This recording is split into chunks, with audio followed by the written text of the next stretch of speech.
Monsieur Billy Charles Nongambé, bonjour. Bonjour. Vous êtes analyste congolais vivant à Kinshasa, capitale de la République démocratique du Congo, après l'accord sur la paix dans la partie est du pays. Est-ce que vous croyez au retrait des rebelles qui sont sur place, qui occupent encore des zones congolaises? C'est vrai que la situation de 2013 n'est pas la situation de 2025. Eh bien, là-dessus, il y a encore à boire et à manger, mais j'estime que l'accord était l'acte attendu et tant entendu par toutes les parties pour impulser la paix ou le retrait, n'est-ce pas, de M23, de puissance rwandaise sur les sols congolais.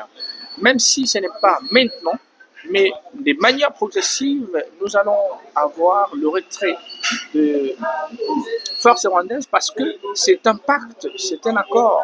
Le Rwanda accepte cette responsabilité de sortir ses forces sur notre sol. L'accord signé entre la République démocratique du Congo et la République du Rwanda, sous l'égide de la Maison Blanche, est un moment historique et hystérique pour notre pays après ces 3 décennies de guerre, de tueries pour un peuple meurtri depuis des lustres, un ouf de soulagement pour le peuple, mais encore beaucoup de défis pour nous, République démocratique du Congo. Voilà. Est-ce selon vous, c'est une solution qui sera justement définitive dans cette partie de la République démocratique du Congo? Oui, c'est une solution, mais c'est encore le début. Effectivement, il y a beaucoup de choses à faire pour arriver complètement à parler d'une solution complète ou au sens complet. Et donc, c'est un départ que nous devons saluer, une victoire diplomatique pour le gouvernement de la République démocratique du Congo, n'est-ce pas, pour amener les acteurs concernés, les acteurs principaux qui en sécurisent notre pays à accepter devant la face du monde leur responsabilité dans la guerre, dans cette partie est de notre pays. Aujourd'hui, nous pouvons remarquer et comprendre que la responsabilité du Rwanda est visible et identifiée et que le Rwanda a un rôle désormais, que sa responsabilité est identifiée pour la paix dans notre pays. Les États-Unis, en tant qu'un acteur majeur pour la paix aujourd'hui dans le monde entier, joue également son rôle comme arbitre dans ce grand conflit. Au même moment, il ressort beaucoup d'intérêt entre les acteurs. Et à travers cet acte, je ressors 3 acteurs principaux, dont les USA, la République démocratique du Congo et le Rwanda.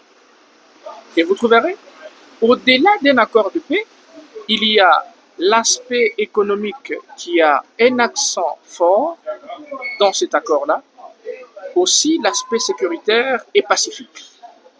Donc, ces 3 acteurs principaux, chacun a un objectif particulier qu'il est en train de poursuivre. Pour nous, la RDC, sur le plan géopolitique, c'est la réaffirmation de notre souveraineté, la sécurité, n'est-ce pas, et la paix, toujours la paix, pour que notre économie progresse. Pour le Rwanda, c'est se faire une santé au niveau international. Après toutes ces critiques contre le régime de Kagame, au niveau international, le Rwanda veut revenir au bon sens comme un État exemplaire, digne de démocratie. Mais au même moment, le Rwanda veut garder sa sécurité. Parce que vous voyez, la RDC a un rôle de neutraliser les FDLR.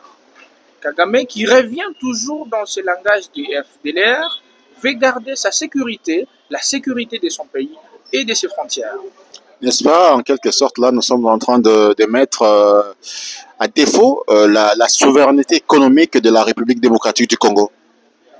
À défaut de la souveraineté économique de la RDC, je ne pense pas, parce que sous le plan économique aujourd'hui, aucun État n'évolue seul sur le plan international. Il y a toujours des accords dans toutes les époques pour permettre à chaque économie de progresser. Et donc, aujourd'hui, dans le Grand Lac, le premier aspect que j'insiste toujours, c'est la paix, l'aspect sécuritaire. S'il y a la sécurité, s'il y a la la paix au niveau des Grands Lacs, les économies vont marcher. Et dire que nous sommes en train de plonger notre pays dans une crise économique ou dans un conflit économique, je ne pense pas.